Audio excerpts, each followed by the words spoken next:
আসসালামু আলাইকুম সুপ্রিয় শিক্ষার্থীরা, আশা করি তোমরা ভালো আছো। মুজিব কলেজ কর্তৃক আয়োজিত অনলাইন ক্লাসে তোমাদের স্বাগত। পূর্বের ক্লাসে আমি দেখেছি তোমরা অনেকেই অনলাইন ক্লাসগুলো ফলো করতেছো, এই জন্য তোমাদেরকে ধন্যবাদ। সেই সাথে ধন্যবাদ জানাই আমাদের সুযোগ্য প্রিন্সিপাল স্যারকে এবং সার্বিক সহযোগিতা করার জন্য আলিম স্যারকেও ধন্যবাদ। গত ক্লাসে আমরা এই বেনজিনের প্রিপারেশন, বেনজিনের গঠন, বেনজিনের ডেরিভেটিভস এবং তার প্রস্তুতি সম্পর্কে আলোচনা করেছি। তোমরা গত ক্লাসটা আশা করি খুব ভালোভাবে দেখেছো। আজকে আমরা বেনজিনের প্রতিস্থাপন বিক্রিয়াটা নিয়ে আলোচনা করব। সেই প্রতিস্থাপন বিক্রিয়া আলোচনা করতে গিয়ে আমাদের অর্থ প্যারা নির্দেশক গ্রুপ এবং মেটা নির্দেশক গ্রুপ, এই গ্রুপগুলো খুবই জরুরি। এগুলো না জানলে আমাদের প্রতিস্থাপন বিক্রিয়াটা ক্লিয়ার হবে না। এই জন্য অর্থ প্যারা নির্দেশক গ্রুপ কাকে বলবো আমরা? যে সকল পরমাণু বা পরমাণু গুচ্ছ, যে সকল পরমাণু বা পরমাণু গুচ্ছ বেনজিন চক্রে উপস্থিত থাকলে, যে সকল পরমাণু বা পরমাণু গুচ্ছ বেনজিন চক্রে উপস্থিত থাকলে নবাগত প্রতিস্থাপক নতুন যে আসবে তারা অর্থ এবং প্যারা অবস্থানে নির্দেশিত হয়, তাদেরকে আমরা অর্থ প্যারা নির্দেশক গ্রুপ বলবো। অর্থ কেন অর্থ? অর্থ হচ্ছে একই সাপেক্ষে এই ফ্লোরিনটা যদি বেনজিনের 1 নাম্বার গ্রুপের সাথে থাকে, ফ্লোরিন বা ক্লোরিন বেনজিন রিংয়ের সাথে যদি যুক্ত থাকে, যেহেতু ক্লোরিনটা হলো অর্থ এবং প্যারা নির্দেশক, এইজন্য ক্লোরিনের সাপেক্ষে আরেকটা নতুন গ্রুপ যদি এখানে আসতে চায়, আরেকটা ক্লোরিন যদি যুক্ত হয়, তাহলে এই বেনজিনের ক্লোরিনের সাপেক্ষে 1 নং-এর সাপেক্ষে একটা ক্লোরিন 2 নাম্বার পজিশনে যাবে, অর্থাৎ অর্থ পজিশনে যাবে। একের সাপেক্ষে 2 এ যাবে হলো তোমার অর্থ ডাইক্লোরো বেনজিন, 1,2 ডাইক্লোরো বেনজিন বা অর্থ ডাইক্লোরো বেনজিন একটা প্রোডাক্ট। আরেকটা প্রোডাক্ট হবে বেনজিনের সাপেক্ষে আরেকটা ক্লোরিন, একটা ক্লোরিনের সাপেক্ষে আরেকটা ক্লোরিন, একটা ক্লোরিনের সাপেক্ষে আরেকটা ক্লোরিন প্যারা পজিশনে যাবে, অর্থাৎ একের সাপেক্ষে 4 নং পজিশনে যাবে। এজন্য এটাকে বলবো আমরা প্যারা ডাইক্লোরোবেনজিন। তাহলে সংজ্ঞাটা কি দাঁড়ালো? যে সকল পরমাণু বা পরমাণু গুচ্ছ বেনজিন চক্রে উপস্থিত থাকলে নবাগত প্রতিস্থাপক, নবাগত মানে যে আসবে এখানে বেনজিন রিং এর মধ্যে যে প্রবেশ করবে, নবাগত প্রতিস্থাপক একের সাপেক্ষে 2 এ অথবা একের সাপেক্ষে 4 এ যদি যুক্ত হয়, অথবা অর্থ ডাইক্লোরোবেনজিন অথবা প্যারা ডাইক্লোরোবেনজিন হয়, তাদেরকে আমরা বলবো অর্থ প্যারা নির্দেশক গ্রুপ। অর্থাৎ 1 2 3 4 5 6 7 8 9, অর্থাৎ এখানে 9টা গ্রুপের যে কোনো একটা গ্রুপ যদি বেনজিন রিং এর 1 নাম্বার পজিশনে থাকে, তাহলে নতুন যে আসবে সে একের সাপেক্ষে 2 এ যাবে অথবা একের সাপেক্ষে 4 এ যাবে। এইজন্য এদেরকে বলা হয় অর্থ প্যারা নির্দেশক গ্রুপ। অনুরূপভাবে মেটা নির্দেশক গ্রুপ, যে সকল সংখ্যাটা একই রকম, যে সকল পরমাণু বা পরমাণু গ্রুপ বেনজিন চক্রে উপস্থিত থাকলে নবাগত নতুন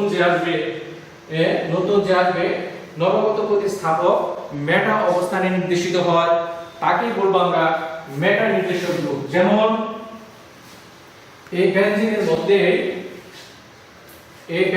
মধ্যে যদি নাইট্রো গ্রুপ থাকে, এই বেনজিনের মধ্যে যদি নাইট্রো গ্রুপ থাকে এবং এটার সাথে যদি আমরা ক্লোরিন যোগ করি, তাহলে এই নাইট্রো গ্রুপের সাপেক্ষে ক্লোরিনটা 1 নাম্বার পজিশনে যাবে। আমাদের সংজ্ঞা থেকে বুঝতে পারতেছি এটার সাপেক্ষে ক্লোরিনটা যাবে 1 এর সাপেক্ষে 3 এ, অর্থাৎ মেটা ক্লোরো নাইট্রোবেনজিন। নামটা হবে মেটা 1 2 3 মেটা ক্লোরো নাইট্রোবেনজিন বা 1 3 বা 3 ক্লোরো নাইট্রোবেনজিন, যে কোনো ভাবে আন্তর্জাতিক বলতে পারি, সাধারণ বলতে পারি। তাহলে সংখ্যাটা দাঁড়ালো যে সকল পরমাণু বা পরমাণু গ্রুপ বেনজিন চক্রে উপস্থিত থাকলে নবাগত প্রতিস্থাপক মেটা অবস্থানে নির্দেশিত হয় তাকে আমরা বলবো মেটা নির্দেশক গ্রুপ। মেটা নির্দেশক গ্রুপ সাধারণত 5টা, এখানে আমরা 4টা লিখেছি। Nitric group, aldehyde group, carboxylic acid group, sulphonic acid group, আরেকটা গ্রুপ আছে ছায়ানমূলক, আরেকটা হলো ছায়ানমূলক। এই 5টা মূলকের যে কোনো একটা মূলক যদি এই যদি এই বেনজিন চক্রের সাথে উপস্থিত থাকে তাহলে নতুন যে আসবে নবাগত যে প্রতিস্থাপকটা আসবে সে এটা নাইট্রো গ্রুপের সাপেক্ষে 3 নাম্বার পজিশনে যাবে। যদি অ্যালডিহাইড গ্রুপ থাকে তাহলে 3 নাম্বার পজিশন, অর্থাৎ এর যে কোনো একটা উপস্থিত যদি বেনজিন চক্রের সাথে থাকে তাহলে তার সাপেক্ষে নবাগত প্রতিস্থাপকটা 3 নাম্বার পজিশনে যাবে, অর্থাৎ মেটা অবস্থানে যাব। এটাকে বলবো আমরা মেটা নির্দেশক গ্রুপ। এরপর আসো বেনজিনের প্রতিস্থাপন বিক্রিয়া। ফার্স্টে হলো আমাদের ক্লোরিনেশন, অর্থাৎ বেনজিনকে আমরা বেনজিনের সাথে ক্লোরিন যুক্ত করব। ক্লোরিনেশন বিক্রিয়ায় কি কি লাগবে, কি কি রিয়েজেন্ট লাগবে এগুলো আমাদের আগে জানতে হবে। আমরা জানি এই বিক্রিয়ায় বেনজিনের সাথে আমাদের ক্লোরিন লাগবে, আর একটা গ্রুপ লাগবে অ্যালুমিনিয়াম ক্লোরাইড দিতে পারি আমরা, অথবা ফেরিক ক্লোরাইড দিতে পারি, যে কোনো একটা উপস্থিতি লাগবে। এখন বেনজিনের সাথে যদি আমরা আসলে করতেছি কি প্রতিস্থাপন বিক্রিয়া, বেনজিনের প্রতিস্থাপন বিক্রিয়া। তাহলে এই বেনজিনের সাথে যদি ক্লোরিন যোগ করি, কিসের উপস্থিতিতে? ফেরিক ক্লোরাইড বা অ্যালুমিনিয়াম ক্লোরাইডের উপস্থিতিতে, ফেরিক ক্লোরাইড অথবা অ্যালুমিনিয়াম ক্লোরাইডের উপস্থিতিতে বেনজিনের সাথে ক্লোরিন যোগ করলে ক্লোরোবেনজিন উৎপন্ন হবে। অর্থাৎ বেনজিনের একটা হাইড্রোজেনকে সরাই দিয়ে, বেনজিনের এখানে একটা হাইড্রোজেন ছিল, সেই হাইড্রোজেনকে সরাই দিয়ে ক্লোরিন চলে আসলো, নাম হলো ক্লোরোবেনজিন। অর্থাৎ প্রতিস্থাপন বিক্রিয়ার সুবিধাটা কি আমরা ওইদিনও বলেছি যে প্রতিস্থাপন বিক্রিয়া করলে বেনজিনের এই রিংটা কি হবে না, নষ্ট হবে না। এই জন্য বেনজিন সবসময় সংযোজন বিক্রিয়া না দিয়ে প্রতিস্থাপন বিক্রিয়া দিতে কি আগ্রহী, কারণ প্রতিস্থাপন বিক্রিয়া দিলে বেনজিনের অ্যারোমেটিক সিস্টেম বা অ্যারোমেটিক নিউক্লিয়াসটা তার কি থাকবে, অটুট থাকবে। এই জন্য আমরা প্রতিস্থাপন বিক্রিয়া করাবো। আচ্ছা, এরপরে আসো নাইট্রেশন। বেনজিনের সাথে যদি আমরা বেনজিনকে যদি নাইট্রেশন করি, নাইট্রেশনটা হলো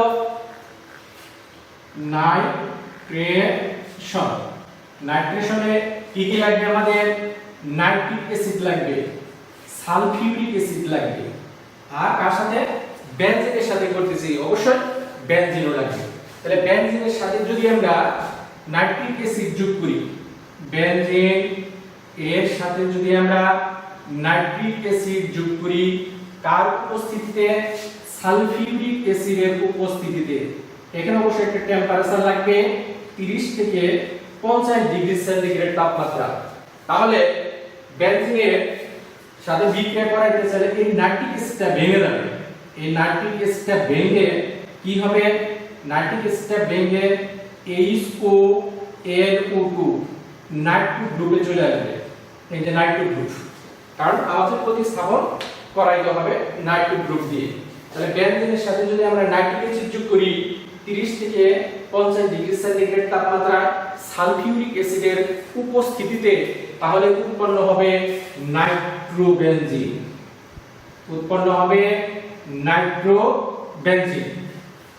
এখন এই নাইট্রোবেনজিনটাকে আমরা আরেকটু আগাবো। এই নাইট্রোবেনজিনকে অনেক সময় আমাদের থাকে যে বেনজিন থেকে টিএনবি প্রস্তুত করো, বেনজিন বেনজিন হতে টিএনবি, বেনজিন হতে টিএনবি প্রস্তুত করো। এই প্রশ্নটা আমাদের অনেক সময় সিকিউতেও থাকে, এজন্য আমাদের খুব কেয়ারফুলি রিঅ্যাকশনটা দেখতে হবে। তাহলে এই নাইট্রোবেনজিন উৎপন্ন হলো, এই নাইট্রোবেনজিনকে যদি আবারও আমরা নাইট্রেশন করি, নাইট্রিক অ্যাসিড এবং sulphuric acid 90 degree temperature, 90 degree তাপমাত্রা। তাহলে একটু আগে আমরা দেখলাম নাইট্রিক গ্রুপটা হলো মেটাল নির্দেশক, আবারও যদি আমরা নাইট্রেশন করি এখানেও সেই নাইট্রিক গ্রুপ আসবে এবং এই নাইট্রিক গ্রুপের সাপেক্ষে আরেকটা নাইট্রিক গ্রুপ কততে যাবে সেই কথা কিন্তু আমরা আগেই বলেছি। নাইট্রিক গ্রুপটা হলো মেটা নির্দেশক, অতএব একের সাপেক্ষে 3 নম্বর পজিশনে যাবে, অর্থাৎ মেটা অবস্থানে নির্দেশিত হবে। এই নাইট্রিক গ্রুপের সাপেক্ষে আরেকটা নাইট্রিক গ্রুপ 1 2 3, আরেকটা নাইট্রিক গ্রুপ 3 নম্বর পজিশনে আসলো, নাম হলো মেটা ডাইনাইট্রোবেনজিন, মেটা ডাইনাইট্রোবেনজিন, মেটা ডাইনাইট্রোবেনজিন। এই মেটা ডাইনাইট্রো যেটা আমাদের টিএনবি তৈরি করতে হবে, টিএনবি মানে টাই নাইট্রোবেনজিন, টিএনবি হচ্ছে টাই নাইট্রোবেনজিন, তিনবার তৈরি করতে হবে, কেবল হলো ডাই। তাহলে এই মেটা ডাইনাইট্রোবেনজিনকে আবারও আমাদের নাইট্রেশন করতে হবে। এই মেটা ডাইনাইট্রোবেনজিনকে আবারও আমরা নাইট্রেশন করব সালফিউরিক অ্যাসিড, এখানে 100 ডিগ্রি সেন্টিগ্রেড তাপমাত্রা দিয়ে, তাহলে উৎপন্ন হবে 135 Nitro group 1 number position, 3 number position, 5 number position, অর্থাৎ টিএনবি টাই নাইট্রোবেনজিন। কত 135 টাই নাইট্রোবেনজিন উৎপন্ন হলো, যা কি নামে পরিচিত? টিএনবি নামে পরিচিত।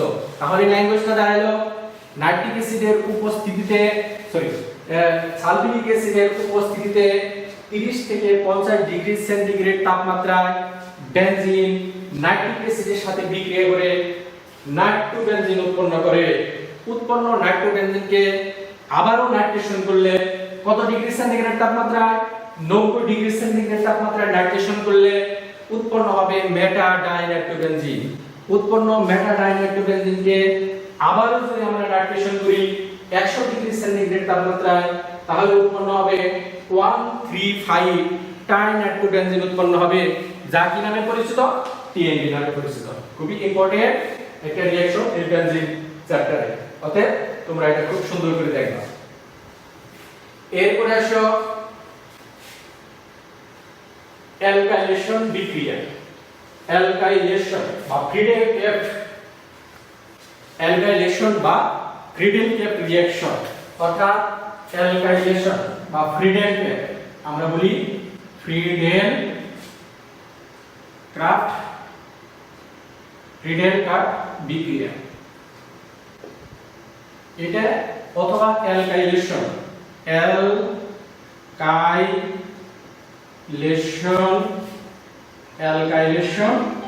বিক্রিয়া। বেনজিনের সাথে যদি আমরা এখানে কি লাগবে, আমাদের মিথাইল ক্লোরাইড লাগবে আর অনাদ্র অ্যালুমিনিয়াম ক্লোরাইড লাগবে, অনাদ্র অ্যালুমিনিয়াম ক্লোরাইড, আর সাথে কি লাগবে? বেনজিন। এগুলো যদি আমরা বেনজিনের সাথে যোগ করি তাহলে আমাদের এই রিঅ্যাকশনটা কমপ্লিট হবে। তাহলে বেনজিনের সাথে যদি আমরা কি যোগ করি? মিথাইল ক্লোরাইড, উপস্থিতি অনাদ্র অ্যালুমিনিয়াম ক্লোরাইড, তাহলে এই বেনজিনের এইটুকু প্লাস হবে আর এইটুকু কি হবে? মাইনাস হবে। আর এখানে তো জানি আমরা একটা কি আছে? হাইড্রোজেন আছে। এই হাইড্রোজেনটা এখান থেকে চলে যাবে, মিথাইল গ্রুপটা এখানে কি আসবে? যোগ হবে। তাহলে কি উৎপন্ন হবে? বেনজিনের হাইড্রোজেনকে সরাই দিয়ে CH3 গ্রুপ উৎপন্ন হলো, অর্থাৎ এটার নাম হলো টলুইন, উৎপন্ন হবে। এখানে আমরা টলুইনের কথা বলেছি যে বেনজিনের উপর মিথাইল গ্রুপ থাকলে নাম হবে টলুইন। তাহলে কি দাঁড়ালো? অনাদ্র অ্যালুমিনিয়াম ক্লোরাইডের উপস্থিতিতে বেনজিন মিথাইল ক্লোরাইডের সাথে বিক্রিয়া করে মিথাইল বেনজিন বা কি উৎপন্ন করলো?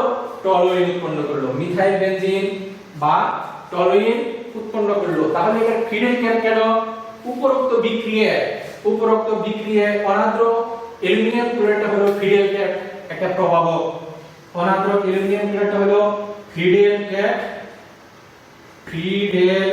গ্যাস প্রভাবক। এটাকে বলা হয় ফিনাইল গ্যাস প্রভাবক। এই জন্য তার নাম অনুসারে এই বিক্রিয়াটার নাম হয়েছে ফিনাইল গ্যাস বিক্রিয়া। তাহলে এটা হলো টলুইন প্রস্তুতি। টলুইন যদি আমরা বলি টলুইন প্রস্তুতির একটি পদ্ধতি দেখাও, তাহলে এই রিঅ্যাকশনটাই আমাদের দিতে হবে। তাহলে এটা টলুইন প্রস্তুতি, আবার ফিনাইল গ্যাস বিক্রিয়া, আবার থাকতে পারে অ্যালকাইলেশন বিক্রিয়া। অ্যালকাইলেশন কেন? এর নাম অ্যালকাইলেশন হলো কেন? এই যে অ্যালকাইল ক্লোরাইড যুক্ত হওয়ার জন্য এই বিক্রিয়ার নাম হলো অ্যালকাইলেশন। আর ফিনাইল গ্যাস হলো কেন? এই বিক্রিয়ায় অনাদ্র অ্যালুমিনিয়াম ক্লোরাইডটা হলো একটা ফিনাইল গ্যাস প্রভাবক, এইজন্য এই বিক্রিয়ার নাম হলো ফিনাইল গ্যাস বিক্রিয়া।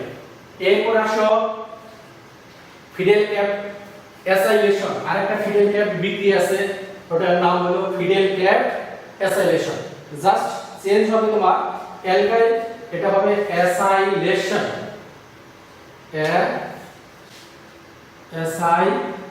অ্যাসাইলেশন বিক্রিয়া। জাস্ট এখানে অ্যালকাইল ক্লোরাইডের পরিবর্তে যুক্ত হবে অ্যাসাইল ক্লোরাইড CH3Cl। এই Cu গ্রুপটা বেশি, CH3COCl, এর নাম হলো অ্যাসাইল গ্রুপ। এইজন্য এই বিক্রিয়ার নাম হবে অ্যাসাইলেশন বিক্রিয়া। এবং এর আগে ছিল আমাদের অ্যালকাইলেশন, সেখানে ছিল অ্যালকাইল ক্লোরাইড, এইজন্য ছিল অ্যালকাইলেশন। আর এখানে আছে তোমার অ্যাসাইল গ্রুপ CH3COCl, নামটা হবে অ্যাসাইলেশন বিক্রিয়া। দুটোটা কি বিক্রিয়া? ফিনাইল গ্যাস বিক্রিয়া। কারণ দুটোটার মধ্যে কি ব্যবহৃত হচ্ছে?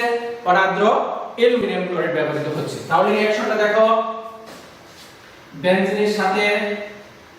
বেনজিনের সাথে আমরা অ্যাসাইল গ্রুপ যোগ করব, CH3COCl, অনাদ্র অ্যালুমিনিয়াম ক্লোরাইড। তাহলে আমাদের হাইড্রোজেনকে প্রতিস্থাপিত করে কি গ্রুপ চলে আসবে? COCH3, অর্থাৎ এটাও ফিনাইল গ্যাস বিক্রিয়া, কারণ এখানেও অনাদ্র অ্যালুমিনিয়াম ক্লোরাইড কি করা হয়েছে? যুক্ত করা হয়েছে। নামটা হলো তোমার ফিনাইল C6H5। এই গ্রুপটার নাম হলো ফিনাইল, কারণ এখানে হাইড্রোজেন ছিল, কার্বন ছিল 6টা, হাইড্রোজেন ছিল 6টা। একটা হাইড্রোজেনকে সরাই দিয়ে নিয়ে আসছি। এই গ্রুপটা অনেক সময় আমরা বলবো কি গ্রুপ? Phenyl group. এটুকু নাম হলো ফিনাইল মূলক, গ্রুপ বা ফিনাইল মূলক, যার সঙ্গে C6H5 বন্ধন। এটা আরেকটা নাম হলো ফিনাইল মূলক। এইজন্য ফিনাইল মিথাইল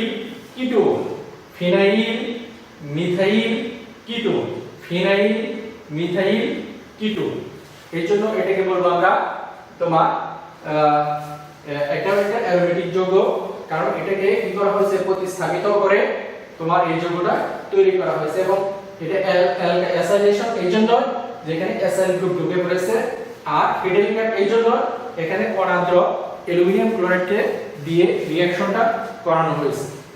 আরেকটা রিঅ্যাকশন দেখো, তোমার সালফোনেশন।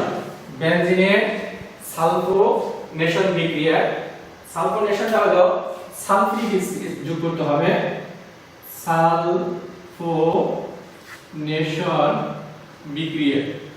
সালফোনেশন বিক্রিয়া। এখানে কি লাগবে? আমাদের সালফিউরিক অ্যাসিড লাগবে অতিরিক্ত পরিমাণে, অর্থাৎ 2 ইউনিট সালফিউরিক অ্যাসিড লাগবে।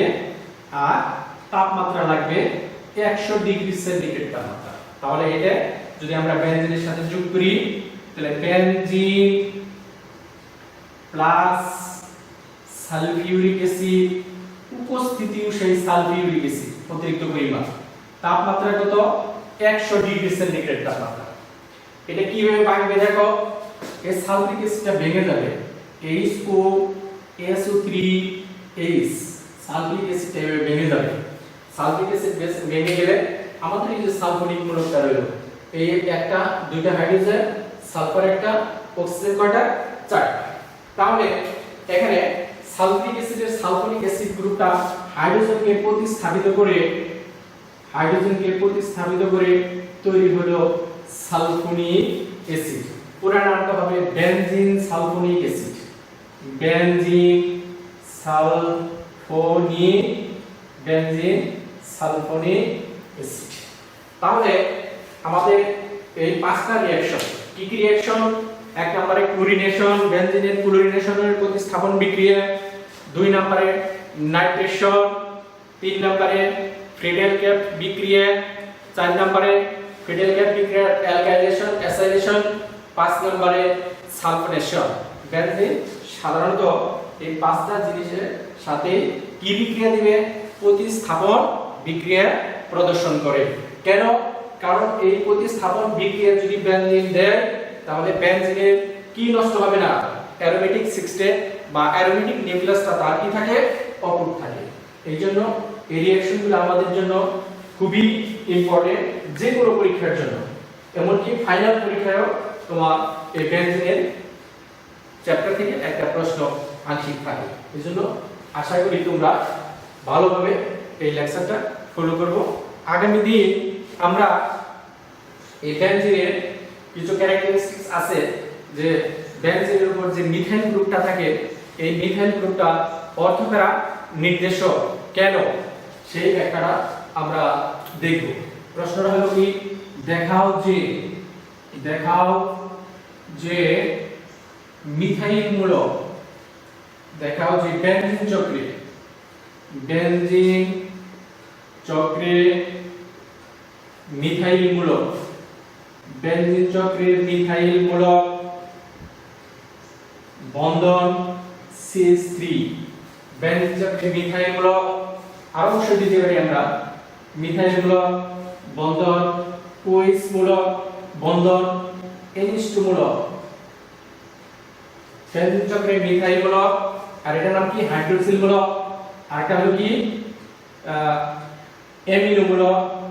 অর্থ এবং প্যারা নির্দেশক। অর্থ ও প্যারা নির্দেশক। এটা সিকিউ প্রশ্ন অনেকবার এসেছে বোর্ডে। এই যে সিকিউ প্রশ্নটা থাকে কি দেখলাম যে আমাদের দেখাইতে হবে। এর আমরা তো আগে জানলাম যে মিথাইল মূলকটা কি নির্দেশক? অর্থ এবং প্যারা নির্দেশক। OH মূলকটা NH2 মূলকটা কি নির্দেশক? অর্থ এবং প্যারা নির্দেশক। কিন্তু এটা আমরা বাস্তব ক্ষেত্রে আমরা চিত্র এঁকে এবং স্ট্রাকচার করে দেখাবো যে আসলে এই মিথাইল মূলক, OH মূলক এবং NH2 মূলকটা কি নির্দেশক? অর্থ এবং প্যারা নির্দেশক। ঠিক আছে? তাহলে এটা সবাই দেখবা। আগামী ক্লাসে আমরা এটা শুরু করব। সবাইকে ধন্যবাদ। সবাই ঘরে থাকো, সুস্থ থাকো। আল্লাহ হাফেজ।